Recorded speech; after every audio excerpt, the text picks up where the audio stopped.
¿Qué tal? ¿Cómo están? Espero que estén muy bien y espero que también se escuche bien. Bueno, les traigo la cápsula de física de suelos, específicamente la tercera clase que corresponde a potencial hídrico, el contenido de agua en el suelo. ¿Ya? Eh, bueno, a modo de introducción, por supuesto, tenemos que tener muy claro cuáles son las fases que constituyen el suelo. Esto ya lo hemos visto en las dos clases que hemos tenido, tanto la presencial como la que realizamos en ambas cápsulas y la de hoy. ¿Ya? Si nosotros tenemos una torta, que es lo que estamos viendo en la imagen, ¿cierto? De norma general, ya va a depender de cada tipo de suelo, pero de norma general vamos a decir, ¿cierto? Que un 45% en la parte mineral, la parte sólida, y ojalá en un ideal un 5% de materia orgánica, ¿ya? Este ordenamiento de estas partículas, que lo vimos en la segunda cápsula, ¿cierto? En cómo se forma la estructura, ¿cierto? Van a permitir, ¿cierto? Que el suelo sea como una esponja, tenga un espacio poroso que como les dije, en un escenario ideal, este espacio poroso se compone de 25% de aire, 25% de agua. ¿Ok? Entonces, este volumen de suelo, ya podemos concluir lo siguiente, que el volumen total, ¿cierto? Es igual al volumen de los sólidos, de las partículas, al volumen de aire, ¿ya? Y el volumen de poros, ¿ya? En donde el volumen total lo podemos sumar, ¿cierto? Como el volumen de sólido más el volumen de poros. ¿Ya? Y el volumen de poros, por supuesto, va a ser el volumen de aire más el volumen de agua. ¿Ok? Básicamente se trata de eso. Propiedad en relación a los medios porosos. Ya, como les dije, el suelo es un medio poroso. Ya tiene espacio poroso. Por ende, como un medio poroso en el suelo, la interacción se produce entre la fase sólido-líquida, pero también se produce entre la fase sólido-gas. ¿Ya? Entre la fase líquido y gas se manifiesta una fuerza denominada tensión superficial que la vamos a hablar más en detalle. ¿Ya? Así que se fijan acá en la imagen, el líquido, ¿ya? En este punto, está enfrentado a esta famosa tensión superficial con las partículas, ¿cierto? Que son vecinas, que tiene una mayor tensión superficial entre el líquido, por fuerzas, por ejemplo, que se generan entre partículas de agua, puentes de hidrógeno, por ejemplo. En el caso de la interfaz, ¿ya? Sólido y gas, fíjense que las fuerzas, ¿ya? Que se generan entre esta interfaz son menores. ¿Ya? Esta fuerza está debida principalmente a la atracción entre moléculas de agua, la cohesión, que es lo que estamos hablando acá, ¿cierto? Que son los puentes de hidrógeno. Acá está la partícula de suelo, que es una adhesión, absorción, ¿ya? Adhesión, ¿ya? En donde también se generan puentes de hidrógeno, fíjense todo esto de hidrógeno. Y la cohesión sucede entre las partículas de agua, también a través de puentes de hidrógeno, ¿ok?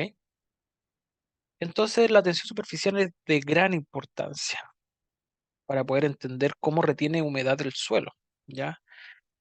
En, gracias a este fenómeno interviene otro fenómeno que se llama capilaridad, ya que es lo que estamos viendo en la imagen, ¿ya?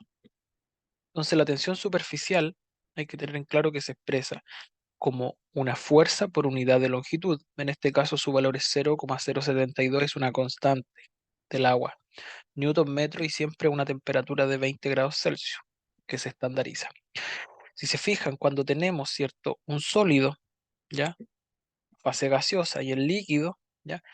El líquido tiende a adherirse mucho más al sólido, generando lo que estamos viendo aquí entre la fase líquido y gas, un menisco. Lo que ustedes están viendo aquí es un menisco.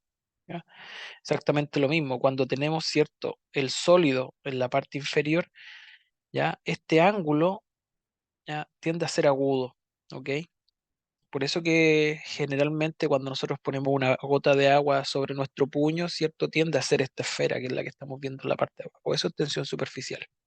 Entre las partículas de agua que está dentro de este líquido se genera un fenómeno de cohesión, ¿cierto? Y entre la interfaz líquido y gas, ¿ya? Las fuerzas son menores en el gas, por ende tiende a hacer esta curva, ¿cierto? A generarse este fenómeno de cohesión entre las partículas de agua. A diferencia del sólido, ¿cierto? Que si se fijan, se genera este ángulo agudo. ¿Ok? Entonces la fase sólido-líquido en el suelo si se fijan acá, podemos ver en estas partículas que se genera un poro. ¿Ya? Dentro de este poro ocurre el fenómeno de tensión superficial y capilaridad. ¿Ya? En donde tenemos agua hidroscópica, agua no disponible para las plantas, que lo vamos a ver más en detalle, y el agua capilar, ¿cierto? El agua que entra por este poro, ¿cierto? Y es capaz de eh, literalmente subir, ¿ya? A través de este capilar para lograr humedecer, ¿cierto? O utilizar todo el volumen de este poro, ¿ya? Entonces, cuando un líquido se pone en contacto con un sólido, vamos a ver dos situaciones. Primero, el líquido moja el sólido, o sea, las fuerzas de adhesión, ya, ojo, no cohesión, adhesión, o sea, entre líquido y sólido son mayores a las fuerzas de cohesión, ¿ya?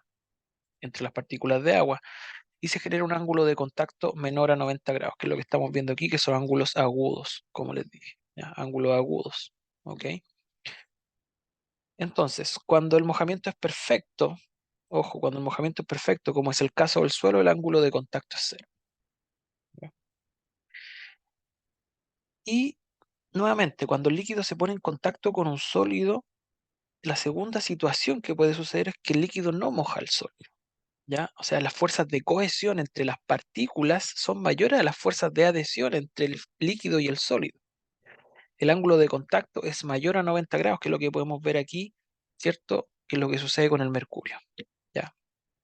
O con el agua, ¿cierto? Que no moja la parafina sólida, por ejemplo. Tiene un ángulo de contacto de 107, y les pongo un par de ejemplos. El mercurio es el típico, ¿cierto? Del termómetro, ¿ya? El mercurio como metal líquido no moja el vidrio, ¿ya? Y su ángulo de contacto es mayor a 90, llega a ser hasta 140, que es lo que estamos viendo aquí. Fíjense lo que sucede en el caso, ¿cierto? Del sólido con el agua, ¿ya? Ángulo menor a 90. El líquido moja la superficie, ¿ok? Y tenemos el claro ejemplo, que esto yo creo que lo han visto fijo, lo han visto, ya es el fenómeno de capilaridad.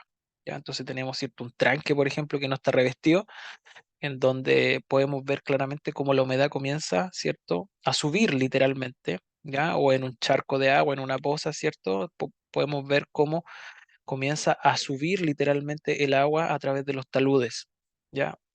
El fenómeno de capilaridad, ¿ya? Es una adhesión de las partículas de agua a los sólidos, ¿ok? Entonces estas fuerzas capilares son de menor magnitud que las electrostáticas, eso también hay que tenerlo muy en claro, y actúan mientras el suelo tenga el agua suficiente para ocupar estos capilares. O sea, este fenómeno comienza a ser de menor impacto, ¿ya? Cuando queda menor humedad en el suelo, lo cual es casi obvio, ¿ya? Estos capilares o poros capilares, ya son tubos de pequeño diámetro en los que el agua tiende a subir por succión, ¿ya? Entre comillas le vamos a poner succión porque el fenómeno correctamente denominado es adhesión, ¿ya? Esta altura es capaz de subir, depende del diámetro del capilar, por lo tanto el diámetro del poro. A menor diámetro, ¿ya? Mayor succión y mayor altura. O sea, a menor diámetro vamos a lograr utilizar todo el capilar, si se fijan acá, ¿ya? Esta capilaridad actúa en diferentes direcciones, ¿ya? De forma horizontal, de forma vertical. Así que podemos verlo en el suelo, que va a ocurrir en diferentes direcciones. Fenómeno de conductividad hidráulica, que lo hablamos también en la segunda clase. Entonces, si un tubo capilar es colocado en el agua ascenderá por el tubo gracias a la tensión superficial, que esa va a ser la fuerza motriz en este caso. Ya, nuevamente, tenemos partículas sólidas, ¿ya? Se genera este ángulo merón a 90 grados, y lo que estamos viendo aquí, ¿cierto? La interfase sólido-gas se genera lo que es denominado como un menisco, ¿ok?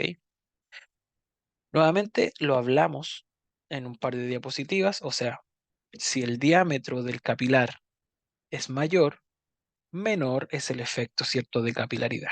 ¿Ya? Y exactamente lo mismo, o sea, a mayor radio, que es lo que estamos viendo aquí, h es altura, ¿ya? A un mayor radio de capilar, ¿ya? El fenómeno de capilaridad sucede en menor magnitud, o sea, tenemos una menor altura, ¿cierto?, a la que puede llegar el agua. Claramente lo vemos, ¿cierto?, en los fenómenos, ¿cierto?, de un suelo arenoso. Fíjense que h nuevamente es la altura, y un suelo arcilloso en donde estos capilares, ¿cierto? Con un menor diámetro, el agua logra, ¿ya? subir de mayor manera. En ambos estamos viendo ciertos suelos arenosos, pero con diferentes diámetros equivalentes. ¿Ok? Exactamente lo mismo. Podemos ver, ¿cierto? En este gráfico donde tenemos el tiempo en días, ya en donde tenemos ya el fenómeno de capilaridad, ya la altura en centímetros. Fíjense que en un suelo arenoso vamos a tener el fenómeno, ¿cierto? Rápidamente, pero luego se estabiliza. O sea, tenemos un límite de altura a la que puede llegar este fenómeno de capilaridad. Pero fíjense lo que pasa con suelo arcilloso. O sea, es casi ilimitado. Todavía no vemos, ¿cierto?, dónde cae esta parábola. Va a seguir subiendo el agua, básicamente, con el pasar del tiempo. ¿Ya? Entonces tenemos agua retenida por fuerzas de adhesión, que es lo que estamos viendo aquí. ¿Ya? Y entre el poro, ¿ya? Entre poros, ¿ya? Están ocurriendo estos dos fenómenos, la adhesión, que ocurre con las partículas sólidas, y la cohesión. ¿Ok? ¿Cómo podemos calcular a la altura que va a alcanzar el agua en el capilar? Tenemos H. ¿Ya? H es el ascenso capilar. Básicamente es una relación entre la tensión superficial del agua, ¿ya? El ángulo de contacto de la interfase con el suelo, que ya sabemos que es constante y es cero, ¿ya? La aceleración de la gravedad, 9,8 metros por segundo cuadrado, ¿cierto? El radio del tubo capilar, ¿ya? Que eso lo vamos a conocer, y la densidad del agua, ¿cierto? En kilogramos por metro cúbico, ¿ya?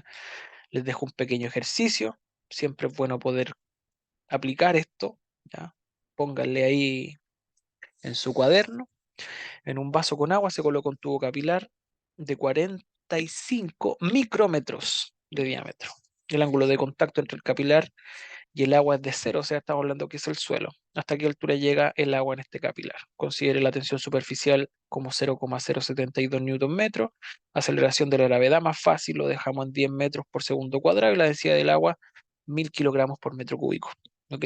A trabajar, para que en la siguiente oportunidad que tengamos de poder vernos, resolvamos el ejercicio. ¿Ya? Y exactamente lo mismo, de este ejercicio anterior, podemos calcular la masa de agua en gramos que está en el tubo capilar? Claro que sí.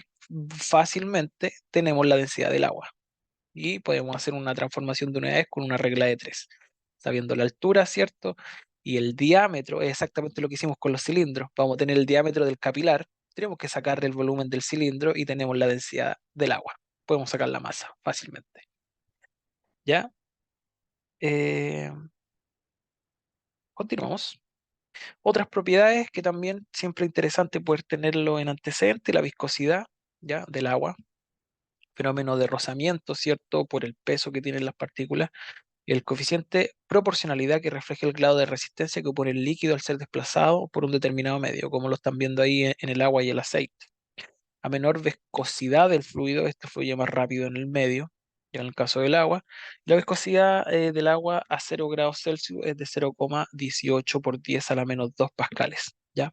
Y disminuye 2% por cada grado de aumento de la temperatura. Básicamente hay que tenerlo en consideración el tema de la viscosidad del agua, ya que, bueno, si es que en algún momento les toca hacer cálculos hidráulicos de tuberías, cierto, conducciones en riego, ya van a tener que utilizarla bastante para que la tengan ahí como antecedente. Contenido de agua en el suelo. ¡Wow! Llegamos nuevamente a esto que lo hicimos en la práctica. Entonces, nuevamente el contenido de agua en el suelo, como bien lo sabemos súper bien, es la cantidad de agua que se encuentra en el suelo en un momento determinado. En la actividad práctica en terreno nos tocó que el suelo estaba muy seco, por ejemplo. Bueno, ese era el contenido de agua que había en ese suelo. Puede ser expresado como masa, en gramos o en volumen, en centímetro cúbico, ¿ya? Por lo tanto, se puede determinar de forma gravimétrica o volumétrica. Ya tenemos entonces la imagen, el ejercicio que hicimos. Tomamos, ¿cierto?, una muestra de suelo, la pesamos, suelo, ¿cierto?, con un contenido de humedad en ese momento in situ, luego la secamos, ¿cierto?, a 105 grados Celsius por 24, 48 horas, ¿cierto? Perdió esta humedad, ya si se fijan, perdió 24,9 gramos, ¿cierto? Luego lo pesamos y quedan 75,1. Entonces la humedad gravimétrica es básicamente la relación, ¿cierto?, de esa humedad que se perdió por el peso del suelo, ¿cierto?, seco por 100, 33,1%, ¿no? O gramos dividido por gramos, ¿ok? Recuerden que es un contenido. Entonces el contenido gravimétrico de agua tenemos que corresponde a la masa de agua en relación a la masa de partículas de suelo seco. Ya se obtiene a partir de una muestra de suelo que se mantiene en una estufa de secado a 105 grados Celsius durante 24 horas, puede ser más, ¿ya? La idea es que sea que hasta que mantenga un peso constante, ¿ok? Y tenemos los diferentes, ¿cierto? Estatus de humedad, ¿cierto? Del suelo, donde tenemos capacidad de campo, el suelo completamente saturado, punto de marchitez permanente, ¿cierto? Y el agua ya hidroscópica, ¿ya? Seco a 105, donde ya no tiene absolutamente nada de humedad, ¿ok? ¿Cómo se calcula? La determinación gravimétrica del contenido de agua está compuesta por dos mediciones independientes: la masa de suelo húmedo, que es la que sacamos del cilindro, ¿cierto? Y la masa de suelo seco, que es la que obtenemos, ¿cierto?, después del secado a 105 grados Celsius, donde MW es la masa de agua, ¿cierto?, que hay en el suelo y se calcula con la siguiente expresión. Masa de agua es igual a la masa total menos la masa de los sólidos, ¿ya? La masa sólida, ¿ok? Como lo pudimos ver en la fotito anterior que se está aquí, ¿no? Contenido volumétrico de agua, como le dice su nombre, volumen. Como su nombre lo indica, se expresa en términos de volumen de agua, ya por volumen de suelo. Puede ser calculado a partir también del contenido gravimétrico, o sea, nosotros teniendo el contenido gravimétrico de agua y la densidad aparente del suelo, que lo calculamos ya con el cilindro, podemos obtener, ¿cierto?, también el contenido volumétrico de agua, ya que es el volumen de agua, ¿cierto?, por el volumen de suelo. Es exactamente lo mismo que el contenido gravimétrico de agua por la densidad aparente, disculpen, ¿ya? Y luego tenemos el concepto de altura de agua o columna de agua. Ya cuando hablamos del balance hídrico, las entradas y las salidas de agua en el suelo se expresan en términos de altura, ¿ya? Generalmente milímetros de agua, ¿ya? O en riego les van a hablar sobre la lámina bruta o la lámina neta, ¿ya? Yo sé que todavía no pasan a riego, pero para poder calcular, ¿cierto?, los requerimientos, ¿ya?, en las necesidades hídricas de un cultivo, para reponerlo, ¿cierto? Van a hablar de una lámina neta o una lámina bruta de agua que generalmente está medida en milímetros, pero puede ser en centímetros, en metros, lo que sea. Pero generalmente en milímetros, ¿ya? Fácilmente esto se logra multiplicando el contenido volumétrico de humedad en el suelo por la profundidad, ¿cierto?, efectiva de sus raíces o que le interesa poder humedecer, ¿ya? Por ejemplo, si un suelo de 100 centímetros de profundidad con un contenido volumétrico de agua de 0,3 centímetros cúbicos por centímetro cúbico o porcentaje, ¿ya? ¿Cuál sería la altura o la columna de agua que contiene? Fácilmente 10 por 0,3, 30 centímetros. ¿Ok?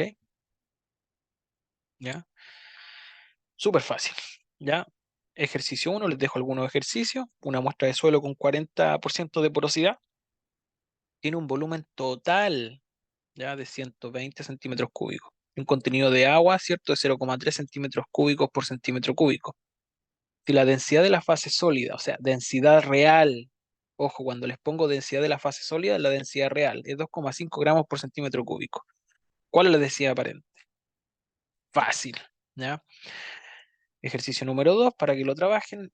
Un suelo tiene una porosidad de 0,45 centímetros cúbicos por centímetro cúbico. Si el contenido de humedad del suelo es de 0,2, ojo, aquí está en gravimétrico, 0,2 gramos por gramo. Y la densidad de las partículas, nuevamente, densidad real. Cuando le hablo de densidad de partículas, no les pongo densidad aparente, densidad real en promedio es 2,6 gramos por centímetro cúbico. Calcule los centímetros de agua H a una profundidad de 30 centímetros de suelo.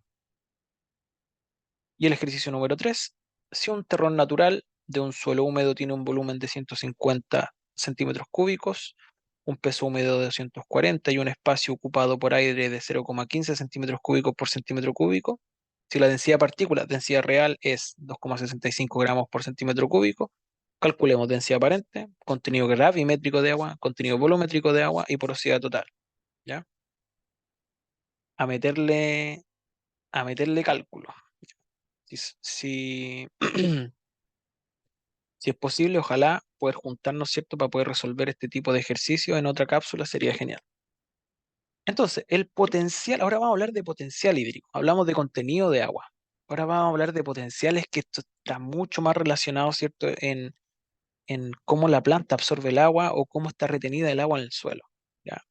Fíjense que el agua en el suelo siempre tiene una energía determinada que depende de la cantidad de agua y de las fuerzas que actúan sobre ella, cohesión y adhesión. Lo estuvimos hablando hace un rato atrás, ¿ya? Se llama potencial hídrico total a la energía libre por mol de agua, es decir, a la capacidad de realizar un trabajo del agua, ¿ya? ¿Y qué es trabajo? ¿Ok? Vamos, esa es una tarea fácil que puede ser pregunta de prueba. ¿Qué es un mol de agua? ¿Ya? ¿Y qué es trabajo en términos físicos? ¿Ok? ¿Qué es la capacidad de hacer trabajo? Entonces tenemos esta energía potencial de retención de humedad. Cuando el suelo está saturado, bueno, esta energía, ¿cierto?, tiene un valor que luego llega hasta una capacidad de campo en donde tenemos menos 33 kilopascales, ¿cierto? Y un porcentaje de marchitez permanente a menos 1500 kilopascales. La retención de humedad aumenta cuando el potencial se hace más negativo, ¿ya? Si se fijan, está en valores negativos, kilopascales, ¿ok? Entonces, estos campos de fuerza actúan disminuyendo la energía libre del agua o la capacidad de desplazarse, ¿ya? O sea, a medida que el potencial hídrico se hace negativo, ya este potencial genera un campo de fuerza que disminuye la energía libre del agua, ¿ya? Impidiendo que se desplace, ¿ok? De esta forma, si al agua se le agregan solutos, por ejemplo, estos interactúan con ella, disminuyendo su energía libre, su capacidad de desplazarse, ¿ya? Imagínense un jugo suco. Tienen agua, le agregan un jugo suco, ¿cierto? Esta agua tiene menor capacidad de moverse ahora, ¿ya? Por ejemplo, el agua pura a una altura de referencia y presión de una atmósfera siempre tiene un potencial hídrico igual cero, ¿ya? O sea, está en equilibrio. A medida que se le resta energía, ya el potencial se va a hacer más negativo, o sea, tiene menor capacidad de moverse, ¿ok? Se puede expresar como la suma de sus componentes siempre, ya, y eso es lo fácil que se vuelve en temas de cálculo el potencial hídrico, ya donde tenemos el potencial gravitacional, que vamos a ver qué es el potencial gravitacional, potencial de presión, vamos a ver cuál es, potencial mátrico, algo hablamos del contenido gravimétrico, que su nombre tiene algo de relación, y el potencial de solutos o potencial osmótico, ¿ok? Entonces, para simplificar, se utiliza en términos de potencial, ¿ya? Que puede expresarse como en relación energía-masa o joule, ¿ya? Por kilogramo, energía-volumen, joule metro cúbico, o newton metro por metro cúbico, ¿cierto? O tenemos newton metro por metro cuadrado, o centibares, o pascales, o megapascales. Y energía-peso, joule, ¿cierto? Por newton, joule metro por newton, o en metros o en centímetros, que eso sería energía-peso. ¿Ya? Esas son las unidades, digamos. Entonces tenemos el potencial mátrico. Nuevamente ven, nos aparece el fenómeno, ¿cierto?, de capilaridad. ¿Ya? Entonces el potencial mátrico tiene que ver con este fenómeno. ¿Cómo se calcula? Con la ley de Joule, ¿ya? Que es el mismo ejemplo que estamos viendo, ¿cierto?, del ángulo de contacto que tiene con el suelo, ¿cierto? Tenemos relacionado, ¿cierto?, la aceleración de la gravedad, tensión superficial, que la sabemos, ¿cierto? Entonces es un fenómeno, ¿cierto?, en donde el agua queda retenida en el suelo por un tema de las fuerzas que están actuando sobre ella, cohesión y adhesión, ¿ok?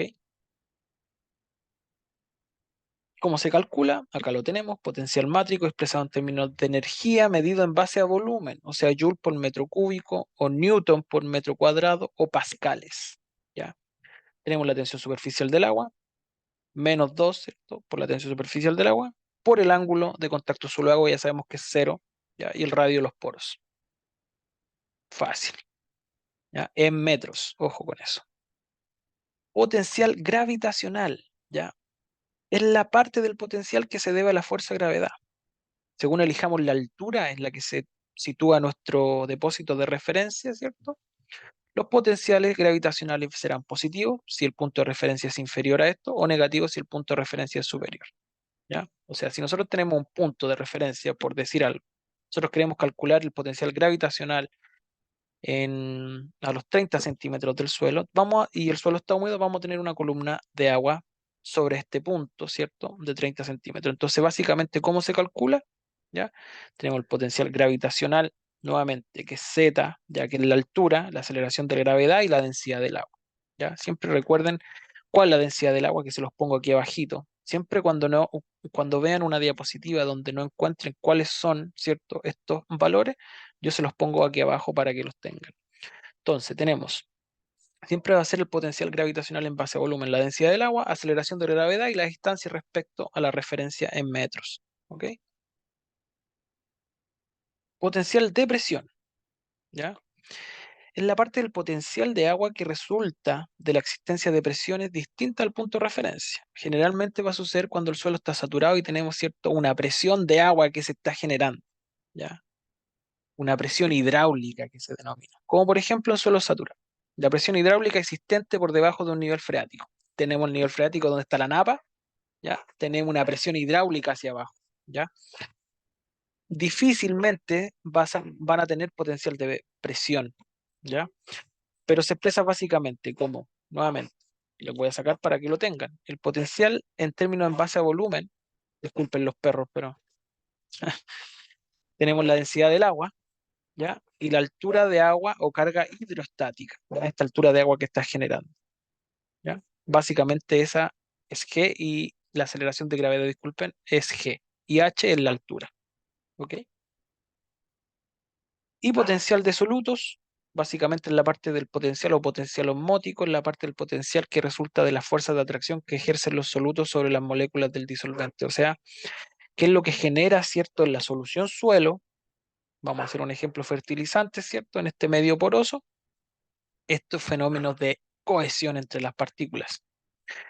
Ojo que el potencial osmótico siempre será negativo, ya que el agua fluirá espontáneamente desde un depósito de agua pura hasta otro con una solución similar a la del suelo. ¿Y cómo se expresa? Vamos a verlo.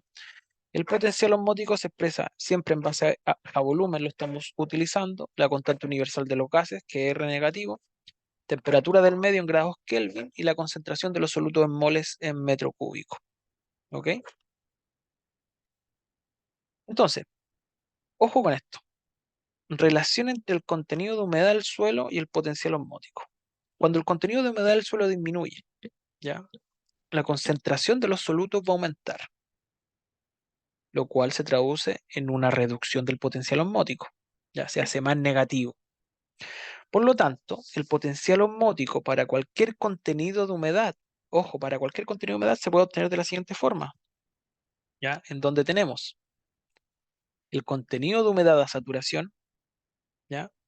El contenido de humedad del suelo en un momento dado, ¿ya? Que es este que está aquí, el suelo en un momento dado, ¿cierto? ¿Ya? Y el potencial osmótico, ¿ya? A saturación, ¿ok? Entonces, cuando no existen datos sobre la concentración de sales en el suelo, la relación es más simple todavía, ¿ya? El potencial osmótico a saturación puede ser estimado a partir de la conductividad eléctrica del extracto saturado del suelo de acuerdo a la siguiente relación. Básicamente, ¿cierto? Tenemos el potencial osmótico, ¿cierto? En el suelo saturado, menos 36 por la conductividad eléctrica, ¿ya? En los valores de cómo se mide, que se los pregunté ese día también, en decisimen por metro. Entonces, hagamos un resumen, ¿ya? Pum, me voy a correr por acá y voy a disminuirme. Factor que afecta la energía potencial tenemos absorción de agua, ¿ya? Ojo, absorción, o sea, fenómeno de cohesión. Lo otro es absorción, potencial mátrico, ¿ya? Estado de referencia el agua libre, el signo siempre va a ser negativo, ¿ya? Los solutos disueltos, potencial osmótico, agua pura, siempre negativo, ¿ya? Elevación en un campo gravitacional, ¿ya? Siempre va a ser elevación de referencia por encima de la elevación, potencial gravitacional positivo, por debajo de este nivel de referencia, negativo. Y la presión, que lo vamos a ver solo en situaciones cuando el suelo está saturado, ¿cierto? Esta columna que está aplicando presión cuando estamos sobre, ¿cierto? Este estado de referencia, que es la presión atmosférica, positivo porque se aplica presión, y negativo cuando se aplica succión. ¿Ok? Vamos a hablar un poco de la curva característica del suelo, que tiene que ver, ¿cierto? Básicamente con el potencial mátrico, ¿ya? Aquí tenemos contenido volumétrico de agua, y aquí tenemos el potencial mátrico, ¿cierto? A medida que se hace más negativo, ¿ya? Fíjense cómo va disminuyendo cierto contenido volumétrico de agua, donde vamos a encontrar el agua gravitacional, cuando el suelo está saturado y tenemos potencial gravitacional, ¿ya? Agua disponible, donde principalmente actúa el potencial mátrico y el potencial de solutos. ¿Ya? Y cuando el agua no está disponible, ¿cierto? Ya básicamente no solamente está actuando el potencial de solutos. Ahí tenemos lo que es la famosa humedad aprovechable, o sea, cuando encontramos la capacidad de campo a menos 33 kilopascales, ¿cierto? Y el punto de Machite es permanente, ya que son estos dos puntos donde están estas flechitas. Fíjense que este contenido también es volumétrico de agua, ¿ya? Estos dos puntos donde vamos a encontrar el agua disponible o agua aprovechable, ¿ya? Entonces, tenemos estos tres tipos de aguas que existen en el suelo. Agua gravitacional, agua disponible para las plantas y agua no disponible, ¿ok? Entonces, el agua disponible o también humedad aprovechable se encuentra entre el agua gravitacional y el agua no disponible. Se encuentra retenida por fuerzas capilares, fenómenos de cohesión y adhesión, como hablamos en su momento, ¿cierto? Y los límites, ¿cierto?, de esta humedad aprovechable son la capacidad de campo y el punto de Machite permanente. Súper simple, ya lo que estamos viendo acá. Suelo arcilloso, fíjense la cantidad de agua gravitacional es mucho menor, ¿cierto? Tenemos fenómenos de capilaridad, agua aprovechable, ¿cierto? Y agua no aprovechable, o agua no disponible para las plantas. Drenaje, menos drenaje, mayor capacidad de retención. Suelo arenoso, tenemos una mayor potencial gravitacional, ¿cierto? Tenemos menor potencial mátrico, humedad disponible para las plantas, ¿cierto? Y el agua no disponible también es menor. Tenemos mayor fenómeno de drenaje, ¿ya? Básicamente lo mismo. Ya fíjense que el suelo saturado, donde tenemos el mismo suelo, 100 gramos de suelo, pum, pum, pum, pum, pum, ¿ya? El mismo eh, sólido, digamos, se fijan acá, 100 gramos. Tenemos 40 ml en un suelo saturado, en un suelo a capacidad de campo 50 y 50, 20 ml de agua, 20 ml de suelo, ¿ya? Donde ya tenemos cierto punto de Machite permanente, 10 ml y lo demás es aire, y ya cuando ya tenemos el agua hidroscópica, y agua no disponible para las plantas, 8 ml, es el espacio poroso. Por eso que a medida que el suelo va perdiendo, ¿cierto? Esta agua, el agua comienza a retenerse, ¿cierto? Con mayor tensión, con mayor potencial o con un potencial más negativo. Entonces en el suelo saturado tenemos los poros llenos de agua, luego tenemos capacidad de campo donde el agua es retenida por fenómenos de capilaridad, cohesión y adhesión, adhesión a las partículas sólidas y cohesión entre las partículas.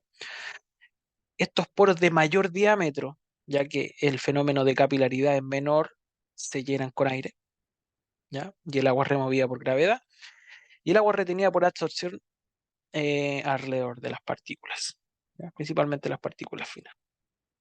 Tenemos los diferentes diámetros de poros, ¿ya?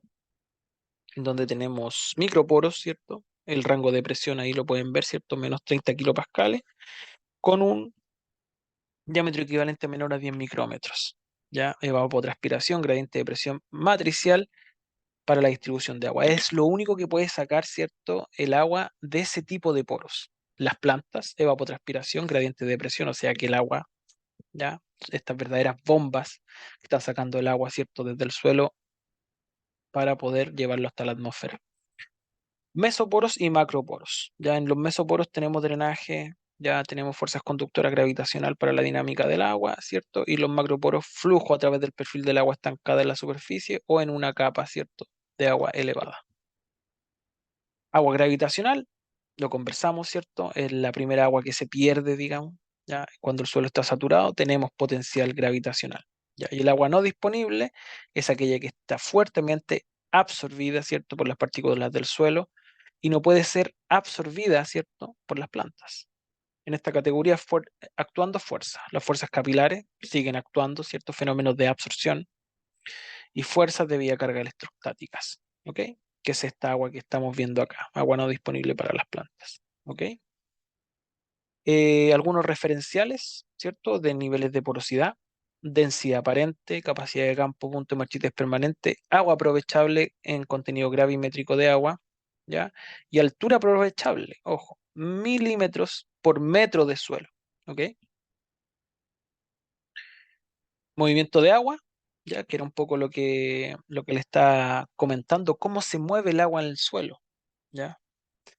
el agua en el suelo se va a mover por gradientes de energía o gradientes de potencial. ¿Ok? Este movimiento se puede producir en condiciones de saturación y de no saturación, lo que se denomina potencial hidráulico. En saturación está actuando nuevamente potencial de presión y potencial gravitacional cuando el suelo está saturado. Cuando no está saturado, estamos hablando de potencial matricial, ¿ya? Y potencial gravitacional. ¿Ok? Perdón. El movimiento de agua en el suelo se expresa por el flujo de agua, ya la cantidad de agua que pasa por una unidad de área en un tiempo determinado. ¿Ok? Esa es la ley de Darcy. Se expresa en metros por segundo, centímetros por segundo, milímetros día, etcétera. ¿Ya? Muy similar a lo que ocurre con la evapotranspiración. ¿Ya? En donde tenemos el flujo, ¿cierto? Donde tenemos la cantidad de agua, Q, ¿ya? Diferencia de potencial hídrico, ¿ya? El área, el tiempo y el gradiente, ¿cierto? La conductividad hidráulica en metros por segundo. ¿Ok? Entonces, este movimiento de agua se mueve en respuesta a dos factores. El gradiente de potencial, que ya lo sabemos, ¿cierto? Que tiene un sentido y dirección, que es adimensional, y la conductividad hidráulica, la capacidad del medio para conducir agua, que depende del contenido de agua, el tipo de suelo, ya lo vimos. Un suelo, ¿cierto? Con poros de mayor diámetro, ya va a tener un movimiento de agua mucho mayor que un suelo con poros de menor diámetro. ¿Ok? Y aquí está, básicamente. Tenemos un suelo arenoso, fíjense la capacidad de conducir agua, ¿cierto? Con tensiones mucho menores, o sea, un movimiento increíble. A diferencia, ¿cierto?, de un suelo arcilloso, ¿ya? Donde podemos ver que a medida que disminuye el potencial mátrico, recuerden que siempre el potencial mátrico va a ser negativo, ¿ya? Él va disminuyendo, ¿cierto?, su capacidad de conducir agua tranquilamente, ¿ok? Se diferencia mucho del suelo arenoso, ¿ya? Algo bastante similar, fíjense que este es el potencial del agua en el suelo. A medida que se hace más negativo, fíjense que el suelo arcilloso, ¿ya? Al final, ¿cierto? Tiene una menor pendiente, ¿ya? A diferencia del suelo arenoso que cae drásticamente. ¿Ya? Entonces la arena, poros más grandes, mayor ruptura de la continuidad del hilo del agua. O sea, llega un momento de que ya los poros quedan totalmente con aire. ¿Ok? Métodos para medir humedades. Tenemos el tensiómetro, ya que es un método bastante práctico. Requiere de sus calibraciones, igual es un poco engorroso, hay que estar constantemente, ¿cierto?, rellenando este fondo poroso y el recipiente que está en la parte superior que relleno de agua y estar midiendo constantemente, ¿cierto? ¿Qué es lo que mide principalmente? Es la tensión con la que se encuentra el agua en el suelo. ¿Ya? Por ejemplo, tenemos una bujía donde tenemos el agua al interior de esta bujía y aquí están las partículas de suelo, ya este es el fondo poroso y eso es lo que está midiendo. ¿Ok? Poros de la pared de la bujía, fíjense, ahí está la pared, ¿cierto? Y la partícula de agua. ¿Ya? Y eso es lo que está midiendo constantemente. ¿Ok? Entonces, consiste, acá lo pueden ver más fácil, esta es la cápsula que hay que mantener, ¿cierto? Siempre rellena con agua y abajo está la cápsula porosa, que es esta que está acá, fondo poroso, ¿ya? Donde va a entrar el agua. Entonces consiste en introducir el suelo en una bujía porosa en la parte inferior, que generalmente es cerámica llena de agua.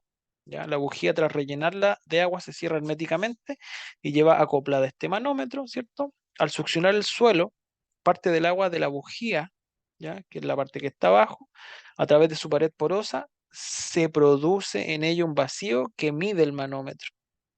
Eso es lo que está midiendo, el efecto de vacío.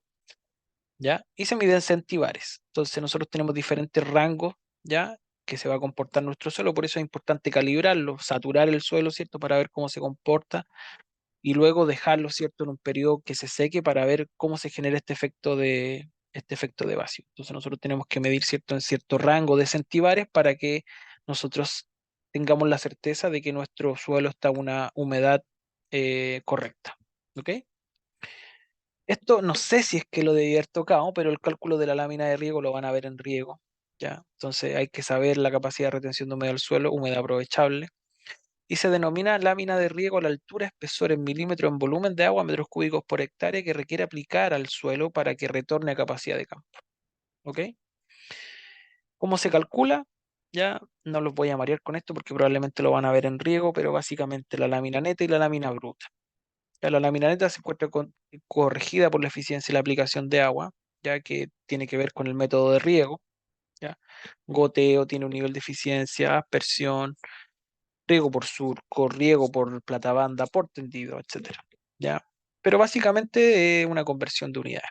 Una lámina de 1 milímetro equivale a 1 litro por metro cuadrado y básicamente a 10 metros cúbicos por hectárea. ¿Ok? ¿Cómo se calcula la altura de retención?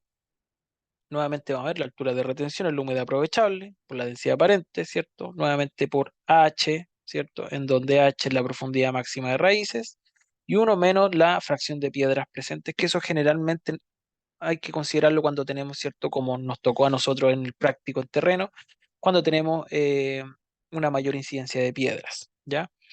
Nuevamente la humedad aprovechable, capacidad de campo menos punto de machitez permanente dividido en 100, ¿ok? Entonces, en el caso de que el suelo tenga estratos de distinta textura o con diferentes estructuras, ¿cierto? Que provoquen propiedades físicas diferentes, este cálculo se debe realizar por estas estratas o horizontes de suelo. Es decir, que la altura, ¿cierto? De retención de humedad de cada estrata es de forma independiente y finalmente se suman estos valores, ¿ya?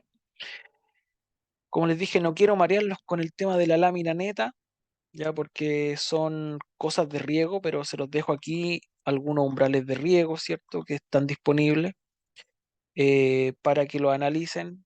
No les voy a preguntar nada de eso en la prueba porque sé que es de riego, pero sí era importante poder tocar los temas de retención de humedad del suelo y potencial hídrico. Ya, espero que les haya servido y que tengan un muy buen día. Saludos.